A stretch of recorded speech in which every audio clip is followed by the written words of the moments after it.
Première clé du livre que je retiens, des lois du succès, c'est de déterminer un objectif. Pour aller vers le succès, il est indispensable de déterminer un objectif et de l'avoir toujours dans le viseur. Avoir un but à atteindre permet de bien gérer le temps, prendre les bonnes décisions et au bon moment, rester à l'écoute des opportunités. Et j'aimerais partager différents objectifs que l'on se fixe à un moment ou un autre dans notre vie. Par exemple, ça va être de réussir le brevet des collèges.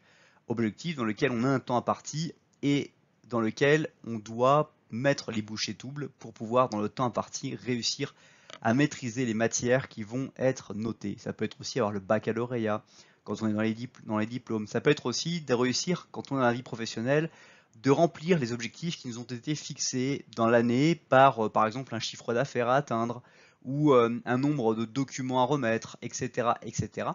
Et le fait de se déterminer un objectif va vraiment être un catalyseur des réussites. Parce que comme on aime à dire, celui qui n'a pas d'objectif ne risque pas de les atteindre. Et ça, c'est quelque chose que tu dois déjà bien connaître.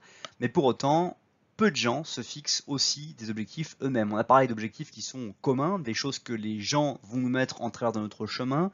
Mais combien d'objectifs t'es-tu déjà mis en travers de ton propre chemin dans lequel tu t'es engagé? Et c'est vraiment ceux-là qui vont faire une différence très forte entre la personne que tu es aujourd'hui et la personne que tu rêverais d'être dans le futur. Quels sont les objectifs que tu vas te fixer? Comment vas-tu t'engager à suivre ces objectifs si c'est toi-même qui te les fixes pour ne pas les reporter ou alors les oublier en travers de ton chemin?